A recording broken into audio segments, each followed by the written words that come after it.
three council members speak on this. First, Councilman Gardner. Thank you, Mayor. I think this is an important ordinance for our city. Within the last month, I had a constituent, an older lady who was out walking her dog and was attacked by two pit bulls that got out of a neighbor's yard, and it damaged one of her eyes and removed her cheek from just below her eye to her chin. Pit bulls are not by nature necessarily bad dogs. Not all of them are by any means. I've met some really nice pit bulls. This doesn't keep anybody from having a pit bull. It doesn't keep anybody from breeding pit bulls. It says if you want to breed pit bulls, you need to be a registered breeder with the county, and that comes with a set of requirements and responsibilities. And if you're not willing to do those things, then you really shouldn't be a breeder. But there's nothing that says that you can't have a pit bull. It says if you're going to have one and you're not a breeder and it's not a police dog, or it's not sufficiently unhealthy, it can't withstand the surgery, then it needs to be spayed or neutered. I think this is something really important for our city. I wish everybody would spay and neuter all of their animals, unless you are an active breeder, dogs, cats, iguanas, everything. Unless you're breeding them on purpose and you know what you're doing, you have no need for an intact animal. My favorite dog when I was a kid was intact because we didn't know any better, and he died younger than he would have because he developed kidney disease. And if you neuter male dogs earlier in their life, they tend to be less susceptible to kidney disease, so the dogs can live longer. As Mr. Boyd said, 30% of the dogs that are euthanized by the Department of Animal Services are pit bulls. We're breeding them to die. And that's not fair. That's not fair to the dogs, and we shouldn't be doing it. And it isn't fair to the people who have to kill them. It really isn't. So I think this is a good ordinance. I think we should do it, and I will move approval. Councilman, motion and second on the floor. Councilman Adams and Councilman Davis. Well, I think this is a good first step towards making it safer for our citizens from these animals, but I think it's just a first step. I agree with, and may want to take a picture of this, Karen Wright, a little bit anyway, that it's the responsibility of the owner to make sure that the pet is in a safe environment where it cannot get out and hurt other people. And I think that's the one flaw in this, is that we haven't addressed some form of an ability to inspect the facility or the house or the property in which this pet is being housed. I've researched this quite a bit. There's cities throughout the state and throughout the country that have laws that dictate if you're going to own certain breeds of animals, that you have to have a facility that can keep it separated from the general population.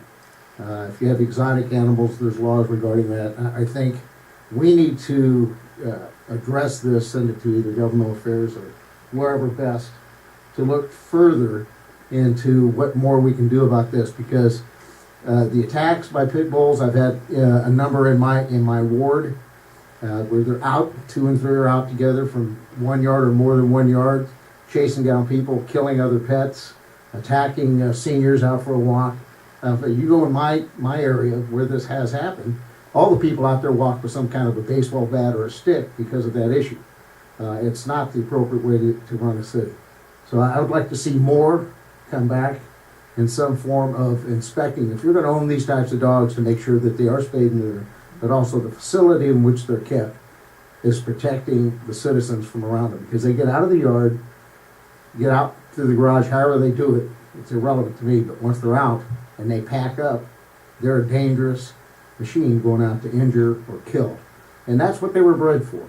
And yes, there are owners that can make them very nice. I've had neighbors that had them, and then you'll just like any other dog most of the time. So I don't want to take a chance of another victim like the one in Mike's ward, or the ones in my ward, or the ones that the gentleman showed the newspaper clippings of, because it happens far too often. We haven't gone far enough, but the responsibility has to be with the owner, not the animal.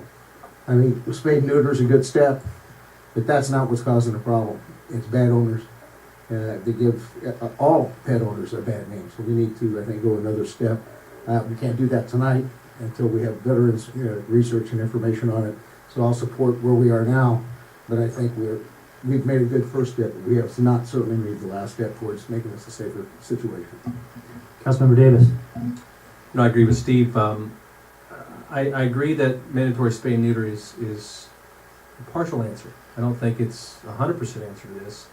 A fixed dog, in my opinion, whether it be that breed or another, is territorial also, and they can be dangerous. It's the pet owner, not necessarily the pet. I think we need to pass some more stringent regulation and licensing and training the trainer, meaning the pet owner. I would take a look at what Steve's proposing and send this back to the appropriate committee, and those pet owners need to be held accountable. I would think that we would increase the dog licensing on unaltered dogs across the board to $300 to $400. Use that excess money that we have to require a pet owner to take a 1 or 2 hour mandatory course on basically how to deal with these type of animals, or any animal for that matter. Just this morning, Chihuahua running down the street, my own street, vicious little thing, chasing everything that ran, everything. You know, I mean, it's just not that, but I understand the temperament of the pit bull, but this little white Chihuahua was going for it. So I think the penalty for non-compliance needs to be, and to register the animal or obtain the pet class certification has to be at least $1,000. And you lose the dog, or the animal needs to be euthanized.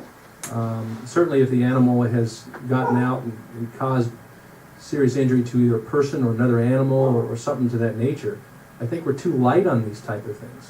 This is a pretty serious issue. Also, I think part of that has to be complete restitution from the dog or animal owner, and then of course 3 years probation where they cannot own dogs.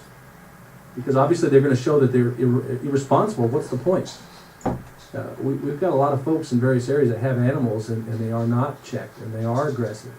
But their dogs will be territorial, whether it be the little Chihuahua to the pit bull. Obviously the pit bull does a lot more damage, but I can assure you that people are just as afraid as that little Chihuahua as they are of that pit bull. Those little things can be vicious, and it's more show than anything, obviously.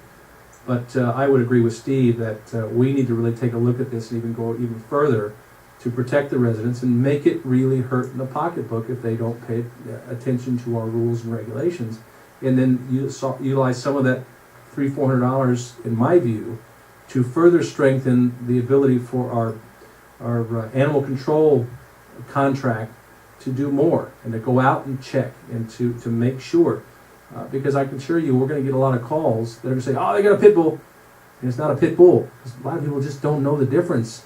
They see a dog and you know, whether it be, in my case, like a Shar-Pei or a bulldog, and you know, people are people and they're going to call it in. So I think we're going to see that. And so that's what also my recommendation would be, as long as what Steve says. We really need to look at this in the appropriate committee and be careful not to overextend ourselves, but certainly not extend ourselves enough. So I would agree with Steve. Councilman Melendez and Councilman Perry. Just a couple questions. This may be probably more appropriate for the city attorney, but we've mentioned dog owners, pet owners that have had very aggressive animals and have done some damage to other pets or human beings. What are some of the charges that individuals can face, owners of these dogs can face, should their dog do something, you know, maim or you know, kill or severely injure an individual?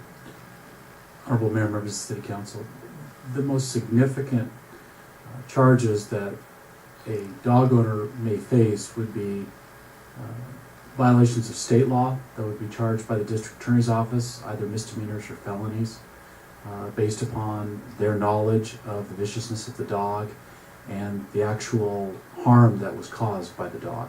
We also have a provision under our municipal code that there's a process by which we can declare a dog a vicious or dangerous animal, and then there are certain remedies that are available as a result.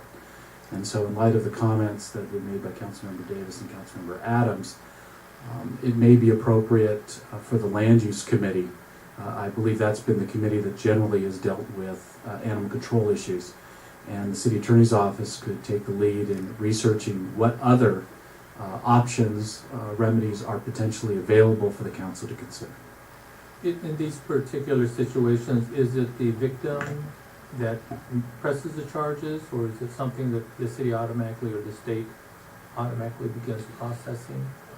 Well, when there is any significant bodily injury, it's likely that the police department would be investigating and could submit a request for a filing to the district attorney's office. Separately, the city attorney's office and Public Works will be looking at a possible declaration as a vicious or dangerous animal. We'll be working with animal control and then determining what remedies would be appropriate to seek in light of the circumstances that present themselves. Okay, thank you. Councilman Perry? I agree with everything that's been added to this conversation. The only thing that I would probably ask that we take it into consideration, whichever committee this goes back to, is the family who wants to comply with it and neuter or spay the dog and may not be able to afford to do it. So looking at some type of alternative for a low-income family, referrals, discounts, but that's something that can be discussed at a later time.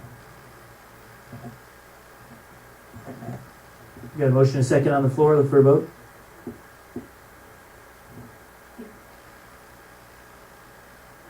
Motion carries unanimously, which takes us to public comment. This evening, item 17, we have a contingent from the Poly baseball team that would like to come up together to talk about a fundraiser kickoff.